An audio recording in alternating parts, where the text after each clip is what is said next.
and welcome to my next town.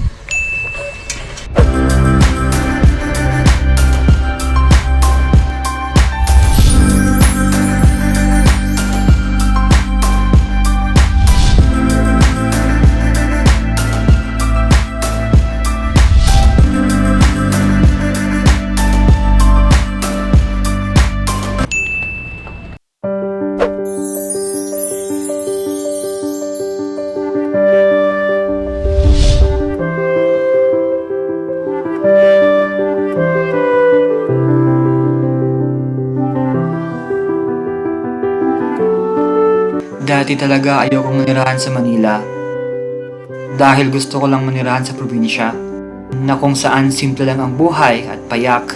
Noong dumating ako sa punto na tinatawag na adulting, I realized may mga bagay pala sa buhay na kailangan mong i-let go. Kasama na rito yung mga bagay na nakasanayan mo at ang iyong comfort zone. Napagtanto ko na kapag adulting na pala, kailangan mong maging realist kasi hindi ka mababuhay sa pagiging idealist. Kaya noong nagbukas ang pintuan ng Metro Manila sa akin para sa isang napakagandang oportunidad, I grabbed the chance. That time, kailangan kong tanggapin na sa Ilocos, limitado lamang ang pwede niyang ibigay na growth sa aking profesyon.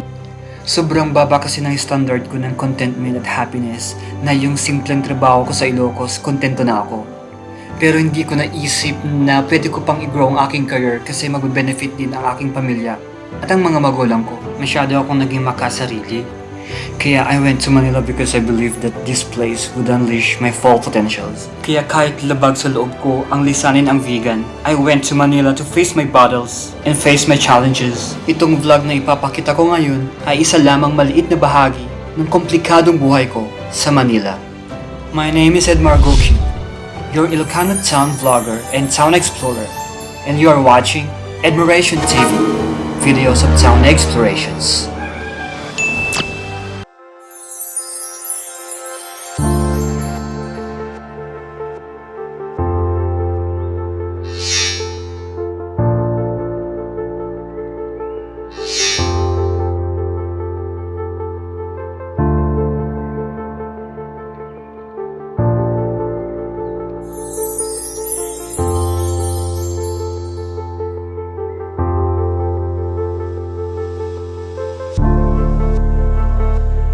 After a series of job opportunities in Manila, kung saan pwede kong i-grow ang aking career, lumipat ako dito sa Pembo, at ang Pembo ang ikalawang tirahan ko dito sa Manila. And this vlog you are viewing now is all about my daily life as a resident here in Barangay Pembo, Makati.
Malpas dagiti daily errands ko ken amin nga naramid ko di apartment ni pagbibiro kas tatta iti pangrabiak sapi ko mata dati naka-open pa nga pagkatangan cleaner. Magbirok tayo. Maring ang dakay.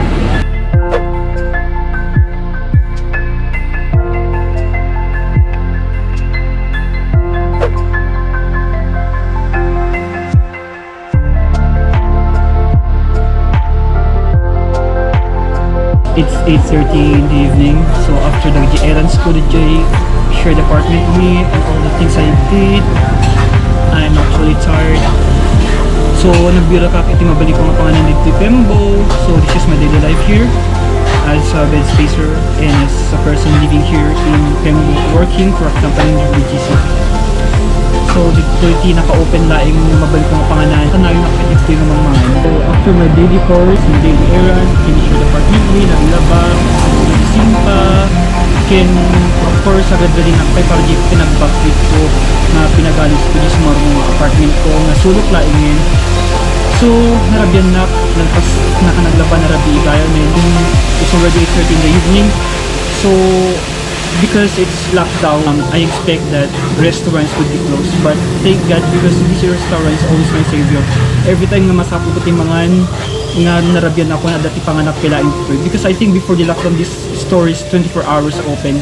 Pero ngayon, 24 hours pa rin kayo? Until 10 na lang kayo, no? So yun nga, so I was asking them, dati kasi 24 hours lang to eh. And so okay ako dito actually, lagi ako dito, kasi tila naman nila ako. So now, they are open up to 10 PM only because of the lockdown. But thank God, because it's a salvation for me. No, one day, ito'y mabaling na maturog na cannabis namin. So I'm going down till I keep on living, so you pull me closer when I have no mercy. Let's carry on, no reasons to stop it. Nalbasin di pinag-dinner ko, maghawid na ako ni apartment. Supposed to yun di itsura dito Pembo. 9:30 in the evening, awan na nagiti traffic. Pero usually, ado pila yung tilugan ngayon. But because it's lockdown, na bawasan iti traffic dito sa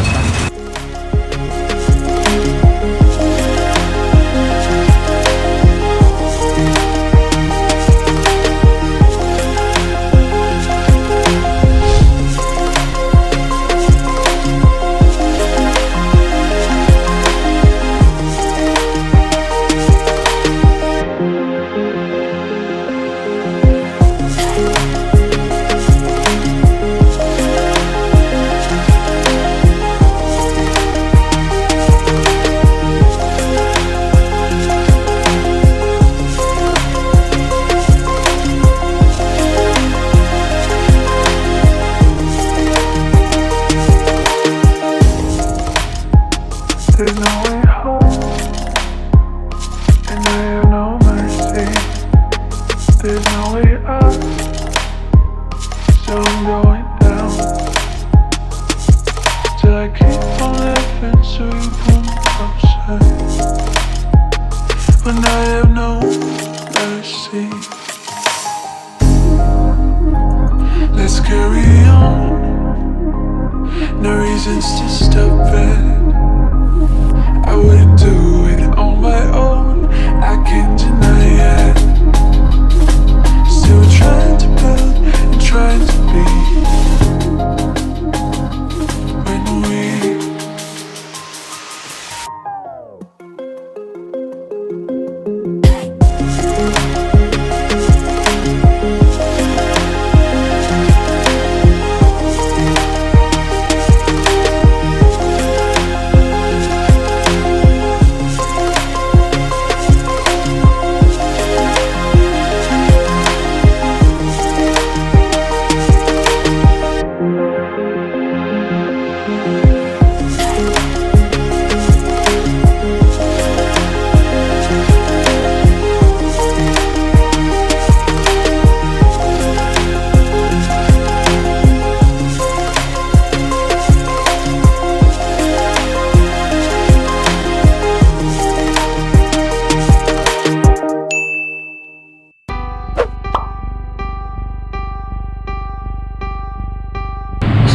that is the main reason why I'm leaving my bed space here.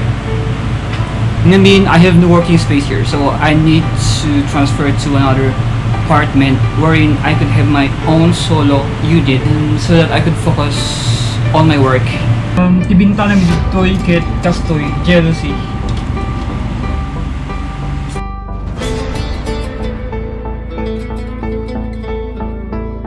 Dito tiba ng apartment. Grabe. Lipat bahay. Gulo.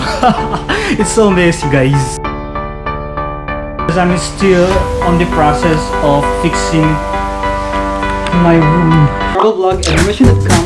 So visit my travel blog Edmaration.com for more. You could also visit my travel blog Edmaration.com for more stories of town explorations that comes from the heart. For the next episode, click here. For the previous episode, click here. For more vlogs under this category, click here. And for more stories covering Metro Manila, click here. Do not forget to follow, like, and subscribe. Follow me on social media, and see you in my next town.